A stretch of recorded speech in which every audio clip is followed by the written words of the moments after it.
This episode of Delayed Replay covering Batgirl is dedicated to the memory of Kevin Conroy, who suddenly passed away on November 10th, 2022 due to cancer. He was such an amazing voice actor, very great performer.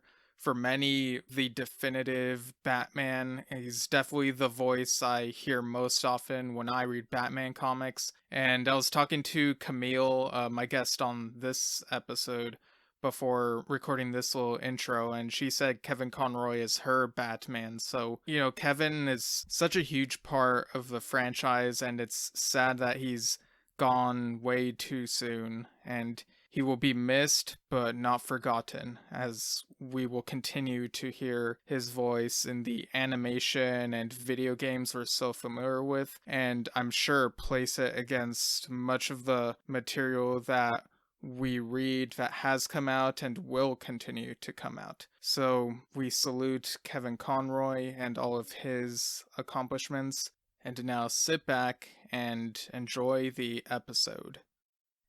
In the year 2020, I started a podcast about movies. Some episodes occasionally focused on other media as well.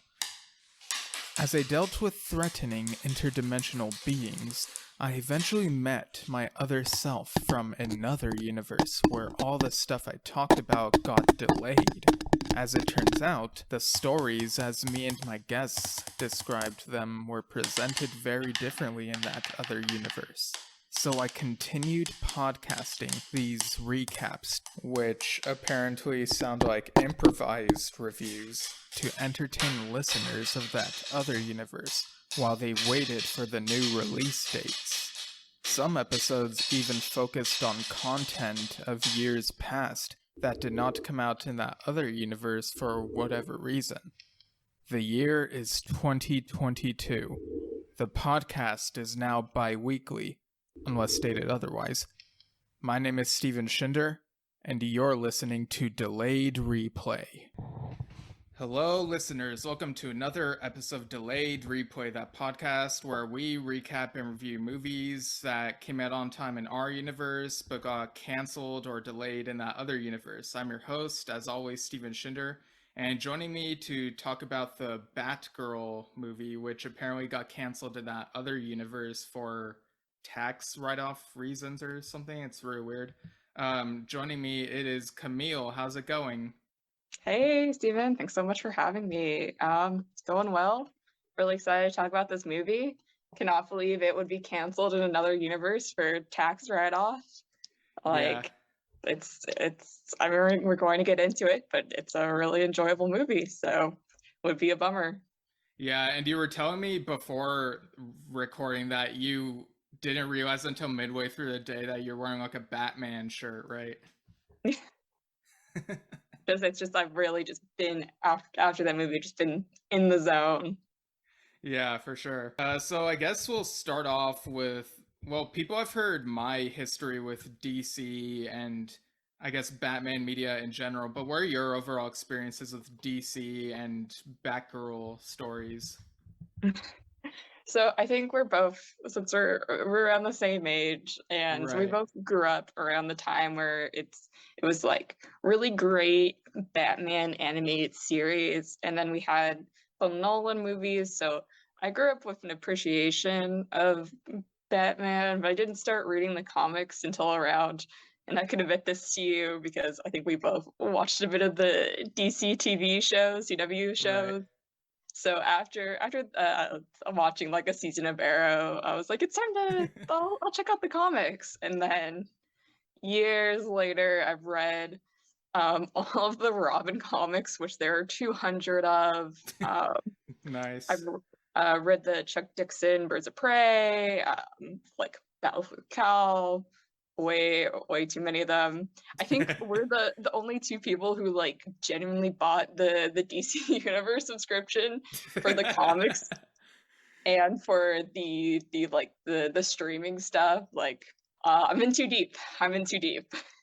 Right, yeah, because when DC Universe launched a few years ago, yeah, it had the streaming and the comics, and I've kept my subscription for the comics. Like, I think it's still worth it for that. But yeah, it was really nice having both in one place. So I kind of yearn for those old days, I guess you might say. I know it's not that long ago, but it was such a moment in time having on-screen stuff and comics, but they kind of make up for it by they were kind of limited in how many comics they had before. Now it's like everything up to 6 months ago, and I saw recently there's now a tier where people can have everything up to 30 days ago. So Uh-huh. yeah, so there's definitely a lot to explore. You mentioned Arrow, and what's interesting is just recently that show turned 10 years old, and I'm like, oh my gosh, Oh was it that God. long ago? That's how it's been enough time for me to read all of these. Yeah, I've read some of the Chuck Dixon stuff you mentioned, and I loved I would say definitely the first 2/3 of New 52 Batgirl series. I think you and I had like similar qualms about the change of direction after a certain point, right? Yeah, actually, so I haven't really read that much of the new 52 with any of them. I know they got uh Gail Simone back, but my problem, and we're gonna probably get into this, is I don't love the Batgirl of Burnside stuff, because I really love Stephanie Brown, and I feel that it really kind of takes away from both Barbara Gordon and Stephanie Brown to give Barbara Gordon like Stephanie Brown's personality. But I heard that the Gail Simone run was really good, and it's one of her characters is actually in the Batgirl movie. So good things out of the New 52. Yeah, because after that change in direction with that comic series, there was a noticeable like visual change. Like there's more focus on showing like social media, and it felt like it was trying too hard to be hip with like young people or something. So getting into this Batgirl movie, we've got an interesting cast. We got Leslie Grace as Batgirl. I almost said Leslie Nope, and I was like, nope, that's not the name. um, With and crossover. yeah, the most ambitious crossover since Infinity War. Yeah, but we also got a couple familiar actors. We got J.K. Simmons as James Gordon again, and we also got Michael Keaton as Bruce Wayne. From Batman '89 and Batman Returns. Brendan Fraser is also in this. We'll get into that, and some of these other cast members. But what'd you think of how they sort of were kind of like merging a couple different DC worlds, so to speak, for this movie? Yeah, I thought it was an interesting choice, especially like because the Michael Keane one is confirmed to be from an alternate universe. I really like the part in the movie where he's like, "Get out of my city," and she's like, "Well, get out of my universe." And it's like, "Yeah, this isn't this isn't your universe, dude. Like, you don't like own every single Gotham ever." I thought they did a good job mixing all of those. It was kind of cool to see like J.K. Simmons and Michael Keaton like interacting with each other. Like I'm not a huge my dad showed me Batman '89, so I'm not a it's one of those things where I was a little too old to think something my dad was showing me was cool. So he's not exactly he's not exactly my Batman. But I did like I got the comic book goosebumps when I saw them interacting. And I hadn't watched Justice League because I watched Batman versus Superman and Civil War back to back on a plane, and it did neither movie any favors. So I was not interested in Justice League. We've talked about the Zack Snyder cut. Not interested in 3 hours of that. So I've never seen his performance as Jim Gordon. So I actually really enjoyed it. I ended up preferring the Snyder cut, even though I vehemently disliked Batman versus Superman. Like it felt like such a 180 for me. But Hmm. yeah, Michael Keaton was my favorite live action Batman up until Robert Pattinson, in the It's Batman. good. Yeah, I think your comment was like the only Batman movie to exist or something. Well, it's actually really interesting because I feel like there's a lot of similarities between this movie and the Matt Reeves movie, especially with like Leslie Grace's portrayal of Batgirl. I really liked how she kept. I don't love the like police officer type of uh, like backstory for her, but I thought it worked well enough, and I thought it was interesting that there's a lot of similarities between her and Bruce Wayne Batman in Matt Reeves' version, because they both kind of start off with this like black and white thinking, like if you're a bad guy or you're always going to be a bad guy, and they learn over the course of the movie that there's a lot of gray nuance in Gotham. Yeah, it was funny, like kind of seeing these worlds collide, because previously, like in teases and like previous DC stuff, we were thinking, oh, is this gonna be like the Batman '89 universe? But here it's like, okay, Keaton is here, and Marlon Wayans, who plays the Robin of his universe, is also here because of all the stuff happened with Flashpoint.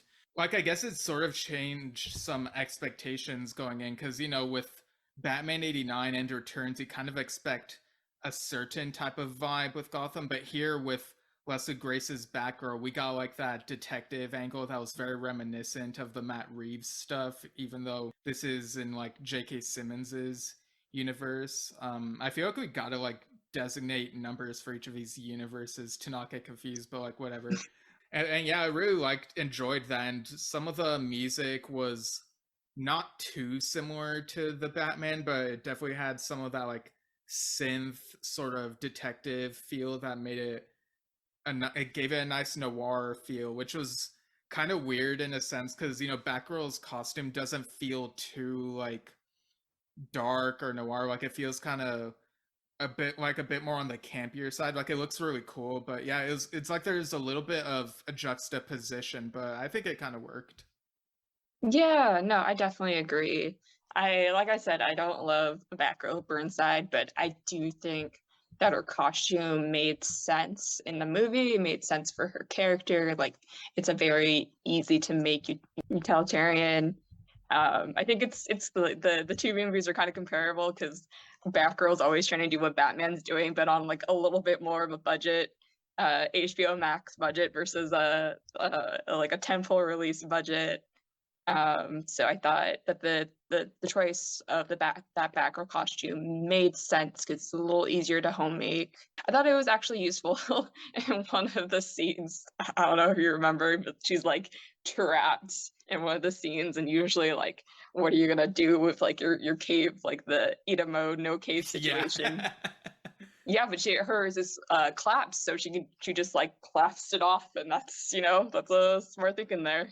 Yeah, it's very practical. Like there are definitely moments of levity like that, but they don't feel out of place. They work somehow. Yeah, I like how this movie begins with her like she's pretty much going solo, and like later on when she meets Michael Keaton, he's like, "Oh, so you work with the Batman of this universe?" And she's like, "Well, not exactly. He doesn't really like because it's kind of like some of those other Batman stories, like the animated series, for example, where she starts doing stuff before becoming affiliated with Batman and Robin. So I thought that was really cool, because her thinking is like, okay, Batman is kind of getting high up there in age. I don't know how old he is, but like he's getting up there, and Gotham needs like another protector to like pick up the slack. And of course her dad, Jim Gordon, is really high up there, so it's like, yeah, she's might as well utilize all the skills that she has, which makes perfect sense. And yeah, I really love this solo mission stuff that she does throughout the movie.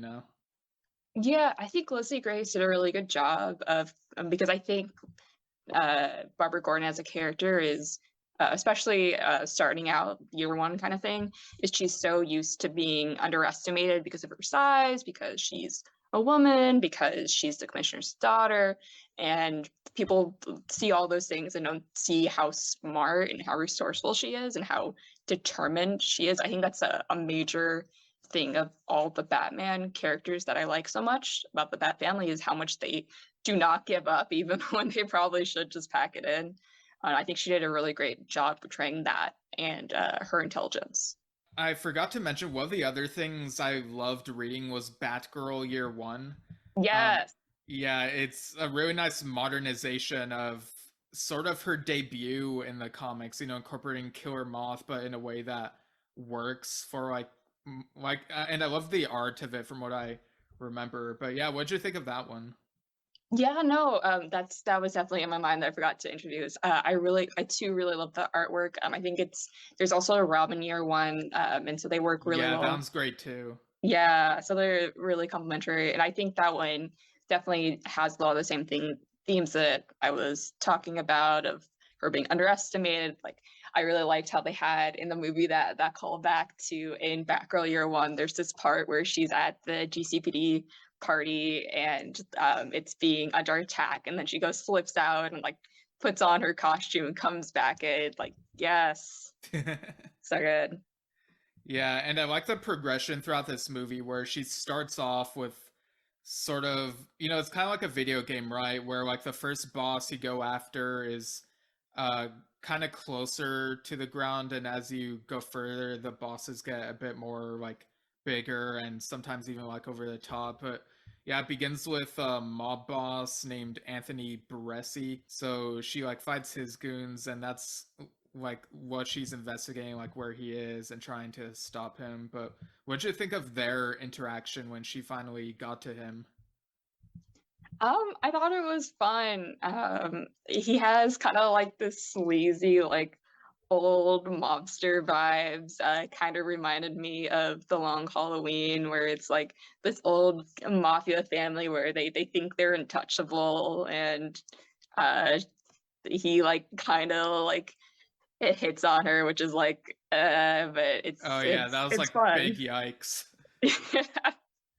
But it's like it's very like old school like detective y and very long Halloweeny. So I really enjoyed it. Yeah, for sure. Like Long Halloween is definitely one of those staples, and its sequel, Dark Victory. Like I just love those. Yeah, I still haven't read Dark Victory, so that's on the agenda, especially after both these movies. Yeah, I think it has the same illustrator, so there's not only like writing continuity, but also visual continuity, which is really nice. Ooh, okay. Exciting. Yeah, and so after she takes care of the mob boss aspect, we get a little bit of time with Barbara at the bar, which I guess is fitting because of her name. Um, and there is Ivory Aquino as Alicia Yao, her best friend. And what'd you think of their friendship, like their dynamic? I was so happy. It was written so well. She's the Gail Simone character that I was referencing that was in I think the New 52 run. So I hadn't really read much of their or any of their comics. So, but the I know they have a very strong roommate bond, and so it was so nice to see that and to see that she has a friend. It was a nice warm contrast between the typical Batman movie you have where Bruce is like, Alfred, go do this thing, Yeah. having Yeah, someone she could actually talk to. And I do want to mention that she is trans, and it's like an exciting and like really encouraging thing because on Supergirl they had a Dreamer who is also right. trans and was the first DC trans character in live action. So more of this is what I'm hoping for. Right. And I like how they didn't spend too much time of Batgirl's identity being a secret from her best friend. Yeah. It's like she finds out like very soon, and it's like, okay, we don't have to spend too much time about them arguing about, oh, you kept the secret from me. We just like get right into it. And her friend is kind of mad, but then also thinks it's like really cool. And like they have like this very fun conversation about like how Batgirl does what she does and if she has any gadgets, and she's like, I'm still trying to like collect the inventory for that type of thing. Like she's really just starting out. Yeah, that was a really good example. And also, since we both watched the DC CW shows, it was just nice because we've had to deal with so many seasons of like, oh my god, just tell Iris you're the Flash. Everyone Yeah. else knows. Yeah, or like with Felicity Smoke, there would always be like some soap opera-y argument that she and Oliver would be having. Yeah, and like in Supergirl, Kara and Lena had like a falling out because like Kara kept her identity a secret from her for so long, and it was like gratifying when they finally became like a team, like actual friends. But it was just so frustrating, like how long that took. So I'm glad that they learned the lesson from that and just like immediately was like, nope, nope, she's gonna tell her she needs someone in her corner. Right, because I think in the lead up to this movie, some people were thinking it would be like too CW-ish, but I think it surpassed some of those shows and didn't have some of those same problems, which was nice. Yeah, I definitely agree. Not all the DC TV shows have surpassed that, the HBO Right. Max TV shows. Right. Yeah, I do think Titans still has like some problems that I take issue with. I love Doom Patrol though, like that one and Harley Quinn are Yes. like on point. Um, Yeah. but speaking of Doom Patrol, we get Brendan Fraser in another DC role. So Wow. here he is Firefly. So what do you think of his performance here and the sort of backstory that they give him for this movie? Okay, before I go into that, I have to get on my soapbox and Okay. say, everyone's like, "Oh, Brendan Fraser's back. He was in the good Batgirl movie. He was in The Whale. He's been back. Where have you been? Doom Yeah. Patrol has had 3 Yeah, seasons. it's about to have a Where? fourth one, yeah. Yeah, where have you all been? He's been delivering amazing performances. Watch Doom Patrol. Yeah, just calling out all the normies. My God, everyone has HBO now because of Game of Thrones. Just like scroll on down, watch Doom Patrol. I promise you, it is the superhero show you need. Yeah, it's like I know someone who's asked a couple of times if they should check it out, and I'm like, just watch it. How hard is it? Like, just watch the first episode, and you'll know right away whether or not you want to continue. Yeah, yeah. It's very much like if this is too weird, then this is not for you.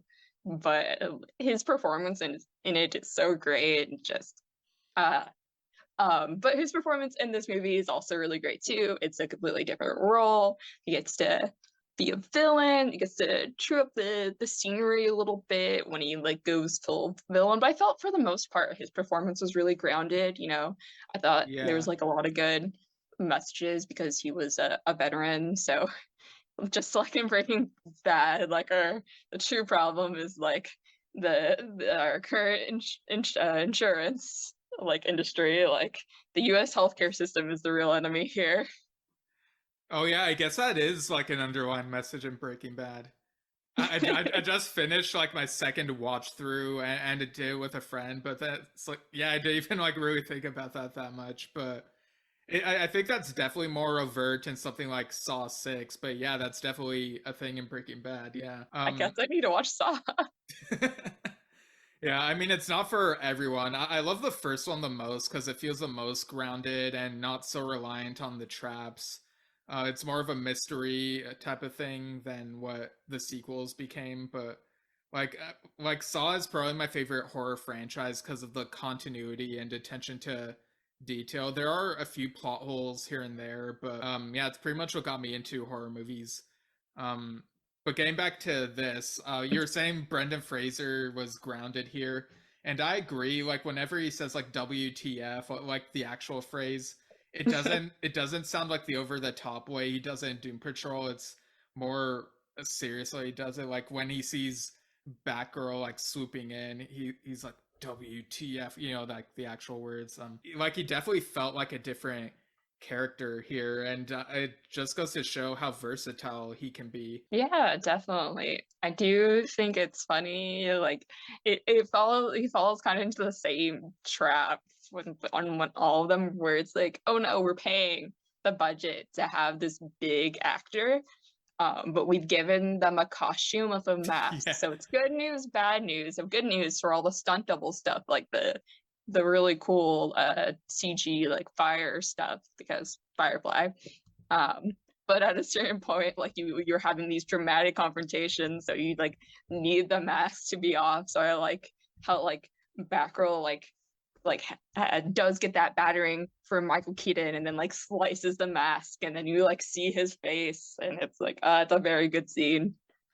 Yeah, I do think the costume is an area where maybe it did feel kind of CW budget in that sense, but I mean the performance is good. And I mean in Gotham there are, like in general, like in the mythology of Batman and Gotham, there are villains who will have costumes that look hokey every now and then. Um and so I guess that kind of fits, you know. How dare you insult Condiment King, Polka Dot Man, Crazy Quilt, the Kite list Man. goes on. Yeah, or Two-Face whenever he decides to have like the half black, half white suit. Oh my gosh. Ugh, comics. Yeah, I mean, with someone like Joker, it's like, the Joker character can move like between campy and serious and just be all over the place. Yeah. Barbara Gordon Batgirl is not like I prefer her as Oracle, but and like like Savannah Welch was one of the good parts of Titans, Oh, like her yes. performance, one of the good parts. But as someone whose like most recent Batgirl experience was watching the Killing Joke premiere in Oh, San Diego Comic-Con, it was nice to have a Batgirl where I'm like, oh god, like this is good, not where like the entire audience like groans and is like in yeah. horror from how terrible the movie is. Yeah, if he cut out that first half hour of the Killing Joke, it's a good movie, but with that first half hour, it's bad. It's bad. This fight with Firefly, I thought it was an interesting choice to have it take place at the beach, where there's water, so it's like a fire and water type of thing. I was just going to jump in and say a Gotham Beach too, which like of course like it's like Gotham's like kind of like New Jersey-ish, like it's on the coast, but a Gotham Beach is just, I'm sure, toxic like a wasteland. Many Yeah. bodies have been buried there. So was a fun choice. Yeah, and it was very quick, but you could, if you look closely, there's a sand castle that looks very gothic, like a gothic type of castle. And, to repeat what Riddler says in the Gotham show, that is so Gotham. It's just no kid raised in Gotham can be normal. It's like not in Yeah. their blood.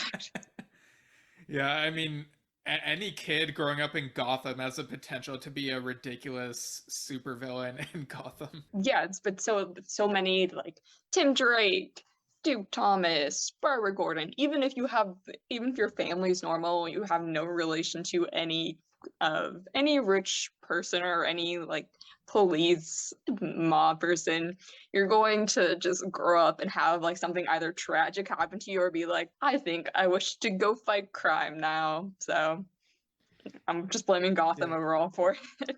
Yeah, I mean, I don't know why everyone doesn't just move out of this place, but she's fighting Firefly and it gets really intense. Brendan Fraser is really like going at it and he really feels like a formidable foe. But then there comes a point where, Michael Keaton's Batman swoops in and tries to save the day, and then Batgirl's like, yo, what the hell? I had this. And what'd you think of their argument here? So I really like when he swoops in, they play like the Batman 89 theme, like throughout. It's like his recurring motif, and like that's really good. But yeah, I think she was totally in the right. I think it was like a very satisfying conversation. She's been trying so long to prove herself to so many people, and to have Batman try to come in and save the day, even though she was pretty badly injured. I mean, it like I said, it's a classic Bat family thing of being like, I can do this, let me do this. And I think he does step off a bit, and he does respect her and does help her, but allows her to do what she needs to do. Yeah, and I mean, after this fight, he even has an injury because he's like, "Oh, my back," and she's like, "See, you like any Batman like needs another person in this city to like do all this stuff like on the side. Like it can't just be Batman. There has to be room for Batgirl and other heroes in this place." Which Um, I really liked because my all-time favorite Batman line is Batman needs Robin, and I think that's so true. Yeah, and Marlon Wayans, the former Robin here, and he's also in his like Nightwing getup, like the I guess the Batman '89 version of Nightwing, and he looks at Michael Keaton and is like, you know what, you need to let her have her shot, and start being like the voice of reason against Batman, as any good Robin should be. Yeah, I can't believe that suit didn't get leaked because they were outside on a beach. Like, I'm pretty Right. impressed. It was pretty good. Yeah, like I wonder like how they did it. Like if it was green screen, it's hard to tell. It just they did pretty well with this scene. And of course, the other big villain in this movie is Killer Moth, who here is played by someone named Corey Johnson. Um I'm not that familiar with this actor, but what'd you think of how they depicted Killer Moth in this movie? I think he did a really good job. It's hard when you're like you were talking about the kind of video game progression, and so to be a stepping stone character to Brendan Fraser is a tough act. But I thought they had like kind of a fun banter, not like a Marvel style like quip sort of thing, but I thought they had like a good like villain hero banter chemistry. And I thought the use of the set um in the choreography was really well done for their fight scene. You remember the what happened?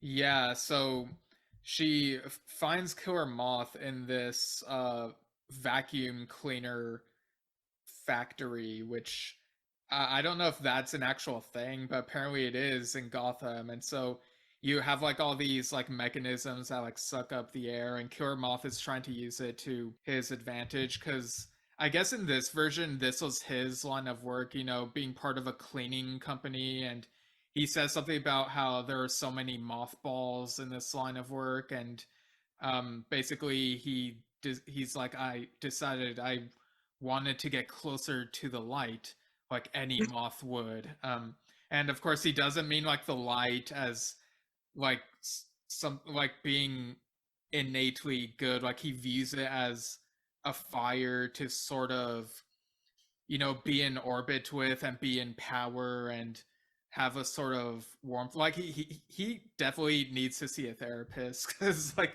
the way he talks about his mo, it's like he has the ridiculously colored costume, but he talks like a one of those really uh unhinged serial killers you see in like other stories. Yeah, and that's also a really good point about him being drawn to light. I think there's a lot of flame, fire, light motifs throughout the movie, especially with Firefly being the eventual villain. I also like the mirror scene that happens in that Killer Moth fight because that's the first time that Batgirl and Michael Keaton Batman meet.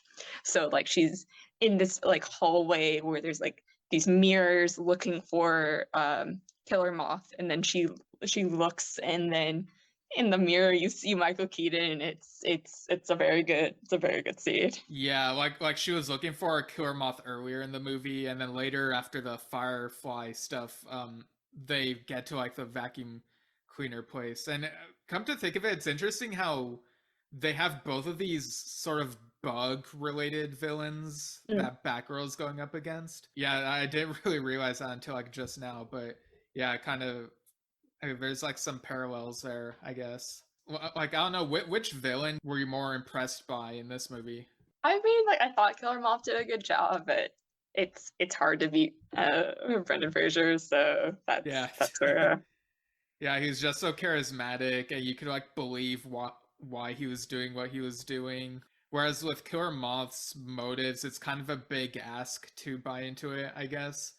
But Yeah, yeah, but I still think it was pretty cool the way that they depicted both of them. And then Killer Moth, eventually he decides to like break Firefly out of jail, and so they do this like team up type of thing, and they hatch this plan to like they recruit some scientists to make some sort of hypnosis machine for them, which of course is classic Batman. We've seen Mad Hatter do it. We've seen Jim Carrey's weird ass Riddler do it. Yeah, like this was sort of like the climax of the movie. They're trying to do this citywide thing, but yeah, what'd you think of this whole sequence?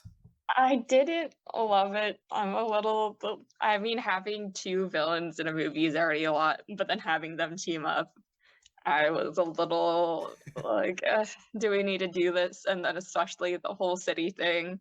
I think I'm just burned from the last season of Titans where they're like, there are bombs all over. We got to go defuse them. I thought they did pretty good with that plot line, but was not my favorite part.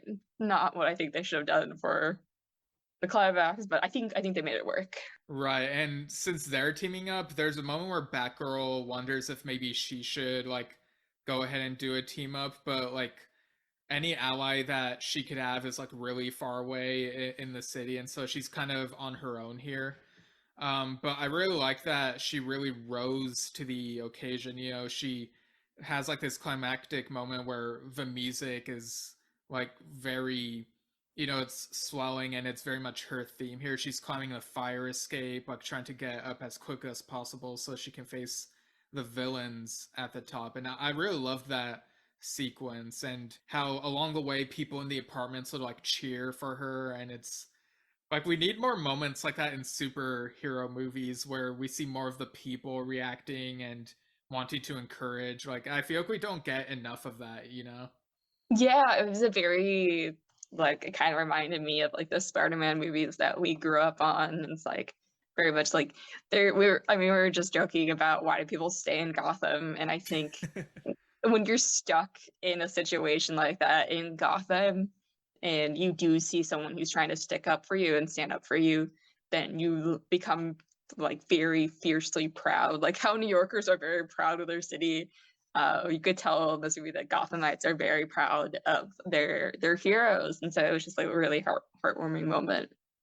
Yeah, because she kind of doesn't have like lots of people are not sure what to make of her at first, and then like Yeah, people around town are sort of gossiping and speculating and stuff. And there's the newspaper. There's like even a moment where Jim Gordon was reading a newspaper in a fashion that made me think of like his performance as J. Jonah Jameson. He's like, huh, I wonder if Batgirl's a menace or an ally. And it's just okay, all right, I see what you're doing, movie. Um, but yeah, I really like no joke. I was kind of tearing up when like Batgirl was, climbing the fire escape, and there's a little girl who looks to her mom and is like, "Is that Batman?" And the mom smiles and says, "No, that's Batgirl." And it just my heart just melted in that moment. It's oh my gosh, like I have like no further words for that. It's just everything. yeah, it was so sweet. I think it really like embodied the themes throughout the movie that and just really this was what she had been fighting for this whole movie. So it felt really earned that moment. Yeah, definitely. And I like the acrobatic skills that she displays like during this final confrontation. Yeah, I was surprised. I was not expecting it. I know most people, when they think acrobatics, they think Dick Grayson, but Barbara Gordon's also very agile as well. So Yeah. I thought she did a really good job. I also thought the stunt choreography was really good because sometimes you can tell when they like slow off about the actor and put in the stunt double. But I thought the choreography was really good, and it looked like Leslie Grace was doing a lot of the action scenes. I found it very believable, even with these kind of flips and stuff. And so it was just a really fun fight scene. I feel fight scenes haven't been fun recently, so it was really nice. Yeah, and I like she does like the classic thing of making the jetpack malfunction. So like Firefly pretty much crashes and like he's down for the count. And then Killer Moth is like the last one standing up against her, and she like it's just like you know, being a hero and he's being a villain. It's very like it does become kind of cliche, but by this point I'm just really into it because I'm like, yeah, I'm finally seeing Batgirl in a live action feature film. Like, take that, Killer Moth. Yeah, like we'd been seeing her train throughout the movie, so it was a nice payoff because I mean, like she definitely like she gets knocked down, she falls and stuff. It's not easy, so that final fight is really satisfying, and the one on the beach too. They're both really good fight scenes. Yeah, and I know some people thought this was kind of maybe too coincidental, but when she's fighting Killer Moth, they end up falling like down into the street and crashing into like the bar where her friend works, and then like her friend and all the other people at the bar sort of like team up against Killer Moth. You know, just having that like Gotham pride sort of thing. It's like you've messed with the wrong people, and just like all of them gang up on Killer Moth and cheering Batgirl, and the way they were cheering Batgirl's name felt kind of reminiscent of the Batgirl theme song in the old Adam West TV show. It was just really silly, but I kind of dug it. It's just like a nice moment, just like continuing on. It just like felt the city because so much of it's like Batman 89 is like, well, who's going to defend the city? It's just you and Commissioner Gordon, like who's going to defend the city? And it's like that the point of Batman is to inspire others, is to be a symbol of hope, the bat symbol, and not just the person.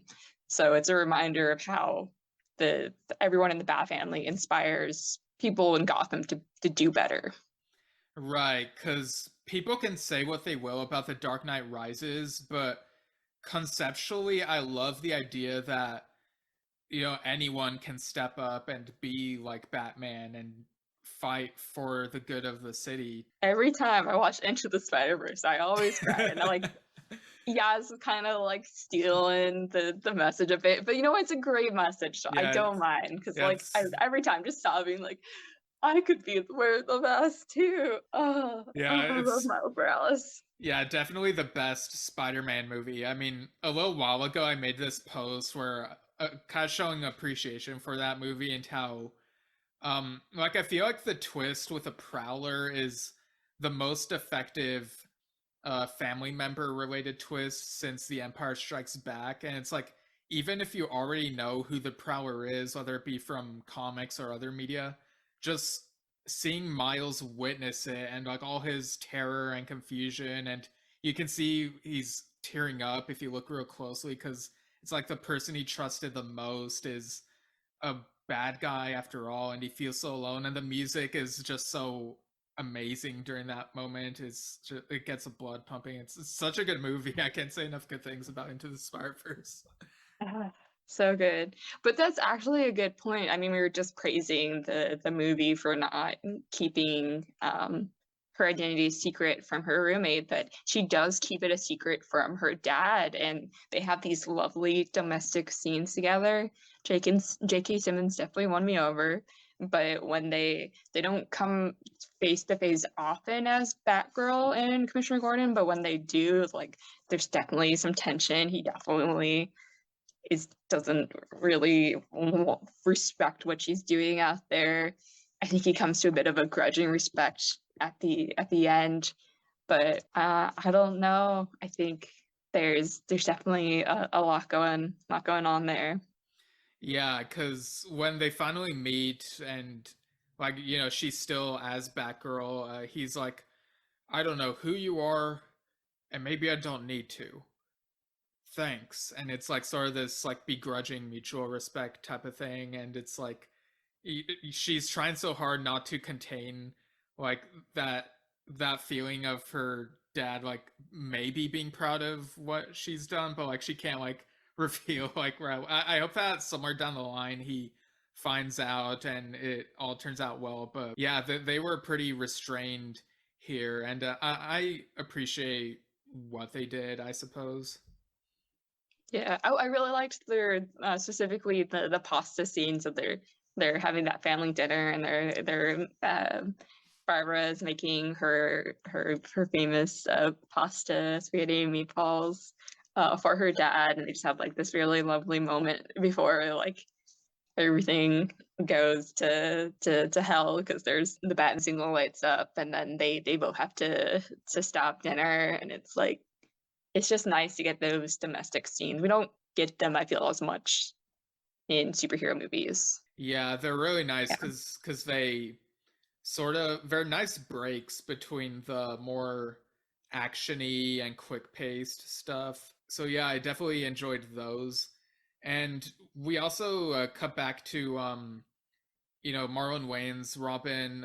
I think his name is Winston Drake. He turns to Michael Keaton and he's like, "What was even the point of us being here?" And Michael Keaton's Batman is like, "I think I know why we've been going between universes, even after all the stuff from before has been solved. I think I was supposed to realize that Gotham doesn't just need a Batman; it needs more people like Batgirl, like you, like many other people of new generation. There can be heroes beyond Batman." And he sort of fades and returns to his universe. And I was wondering to myself, is that like a Batman Beyond type of tease? Like, what's going on here? Oh, I think that's a really good point. Yeah, I would love that. I think that would be so kind of like a Blade Runner style direction in live action would be so much fun. Yeah, I think a few years ago I read the first issue of Bat like the DC Rebirth version of Batman Beyond, and the city looked so much cooler than in the actual show. Like it looked more Blade Runnery and had more dimensionality to the buildings. So something like that in live action would definitely look really cool. But yeah, did you have like a favorite action sequence, whether it be any of the ones we mentioned or otherwise? I kind of like the first one where she's like her first night out on patrol. Like it's clear that she had just made the costume pretty recently. And I thought it was really fun because she's like, okay, I've got the suit, I've got it all together. This is my first night officially out on patrol, and it does not go well for her that fight. Like she Yeah, barely gets out of it, yeah, but I like think it, every now and then she's like, okay, this didn't count. This is my first mission. No, this is my yeah, first mission. And yeah. yeah, I thought that was a fun running joke.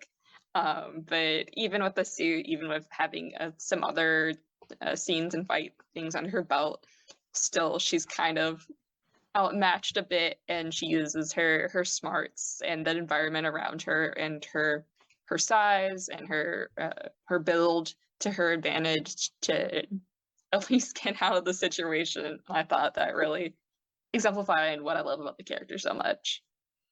Yeah, I kind of like the moment toward the end when she's fighting Firefly and they sort of like crash through this apartment where some guy has a bunch of gingerbread houses, and I guess it's like his hobby or something. It was just really weird and bizarre. It's like, why are all these gingerbread houses in here? Are you gonna eat them or like what? It's just kind of confusing. It was nice though because it's such a comic book moment to have just like this random thing. I think it also shows like the nice balance between like kind of like a detective noir, like similar to the Batman, but that there was just these moments of levity and humor.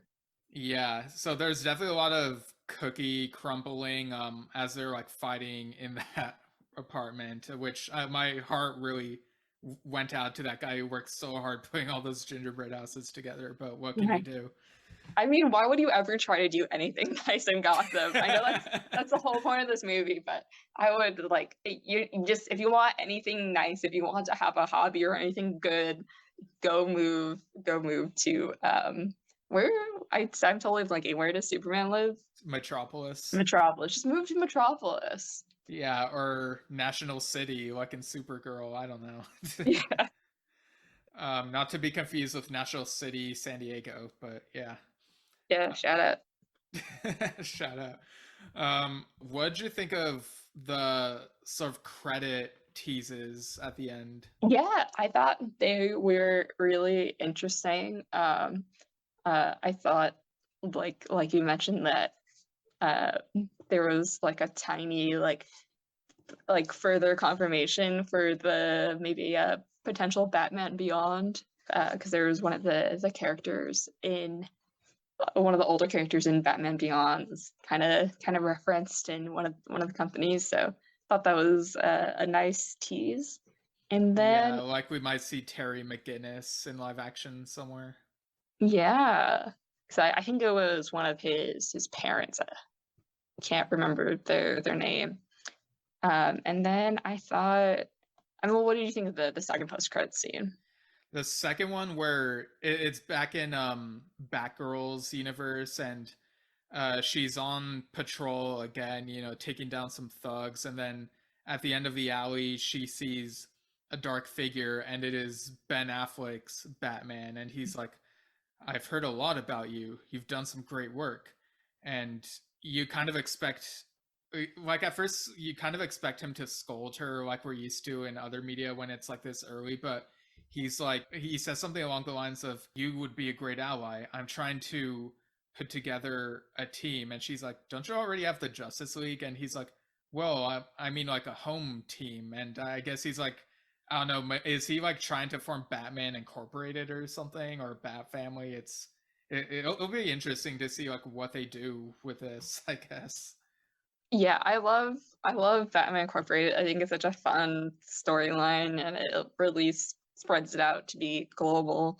My feelings on Ben Affleck Batman are like but it was, like you said, very very nice to see a Batman that does respect her, and I think he's just tired. He's old. He knows he can't do this forever. Right. So seeing that what she's already accomplished while he's out, with the Justice League, I think was really nice. Yeah, like if he appears in future Batgirl movies, I hope he doesn't like overshadow her. Like I'd want him to have less screen time than even Tony Stark had in Spider-Man Homecoming, Like Yeah, being that sort of mentor role, but don't be too present, if that makes sense.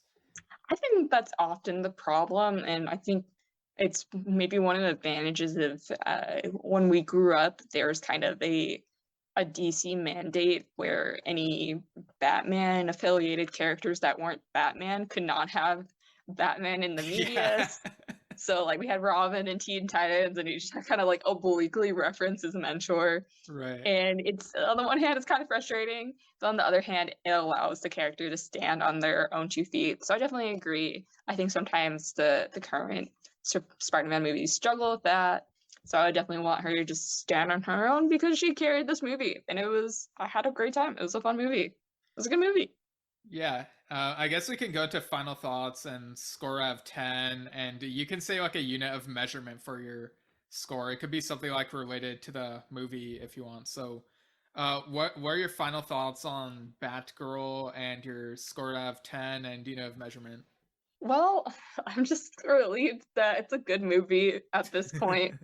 I'm just relieved that any DC movie is like good and enjoyable. I thought everyone was really well cast. We talked about some of the missteps, and you know, like in the beginning, it was like kind of dragging a bit, but I mean, it's obviously a lot shorter than Matt Reeves' Batman because Right. it was 2 hours. So I just really enjoyed the movie. I thought with the budget they had and all the cards stacked against them, they made a really great, enjoyable Batgirl movie, and that's all I wanted. And that's all I wanted for this character. So I am happy. I think I would give it an 8.5 out of 10 because I think there were maybe a little too many villains in this. Like there's a lot of different plots going on, but I had a really great time. 8.5 spaghetti and meatball dinners. Okay, yeah, because of those pasta scenes. Yeah. Yeah. Yeah, I think I'm in a similar boat. I was thinking of giving it like an 8.9 because Batman 89, but if I'm really honest with myself, I think I'd also give it an 8.5. You know, it's close to reaching like the 9 out of 10 heights, but there are like things here and there where it kind of took me out of it, but Mm. overall I really enjoyed it. It's a good start. So yeah, I think I'd give it 8.5 out of 10. Vacuum cleaners, even though I know vacuum cleaners suck, but this movie didn't suck. So yeah, hopefully people don't misunderstand. Screw it up for sure. Yeah, so thanks for joining me, Camille. Is there anything you want to like recommend people check out or? Thank you. Yeah. So as I said, Doom Patrol, watch Doom Patrol. Yeah. Don't watch Titans. And you should, I recommend that everyone should read the Locked Tomb series, which is a very different, it's a sci-fi fantasy, but it's the recent book, the latest book just came out recently, and it's a really great series. And then if you do want to read one Batgirl story after this, I would say definitely Batgirl Year One, or some of the Birds of Prey runs are really fun. Yeah, and I echo that Doom Patrol rec as well as Harley Quinn. Like both are Yes. hilarious shows. Please watch Harley Quinn. I know they already have confirmed that we're getting the next season, but I just need more. Just keep pumping those out, Yeah, please. it's like you never know. We gotta have some teases to like yeah. All right, so I guess that'll do it, and I'll insert my own plugs like in post production, like in the edit. So it might not sound like a smooth transition, but people are used to that. All right, now for my plugs, you can email delayed replay at delayedreplaypodcast@gmail.com. Let us know your thoughts on moths, I guess. Bugs in general. I don't know. And you can also find me on Yesshift, a podcast that I do with my dad. It's also a vlog. You can find it on Facebook, YouTube, and the major podcasting platforms. I'll include links in the show notes as usual. You know, we talk about the progressive rock band Yes and its members and people they work with. We've even interviewed some people. And you can also follow me at Steven Shinder on Instagram and Twitter, Steven Shinder Storytelling on Facebook, and go to stevenshinder.com for info on my book, Lemons Will Like Rain, and Trespassing Through Visages. The next book is coming out sometime in the near future, so keep an eye out for news on that while I take care of some things. I'm going to return to the recording with Camille in a moment, but yeah, we hope you enjoyed this Batgirl episode. Forgot to mention that Michelle Pfeiffer will cameo at the end when Michael Keaton comes back. You know, I guess maybe he and Catwoman do end up together or something. I don't know. But speaking of Michelle Pfeiffer, she's in the next film that will be talked about on this podcast, which is Ant-Man and the Wasp: Quantumania. Yeah, switching from DC to Marvel. So that'll be another interesting one. So stay tuned for that next. All right, so back to the closing with Camille. And yeah, that'll do it for this Batgirl episode. And without further delay, have a good day. Thank you. Thanks so much for having me.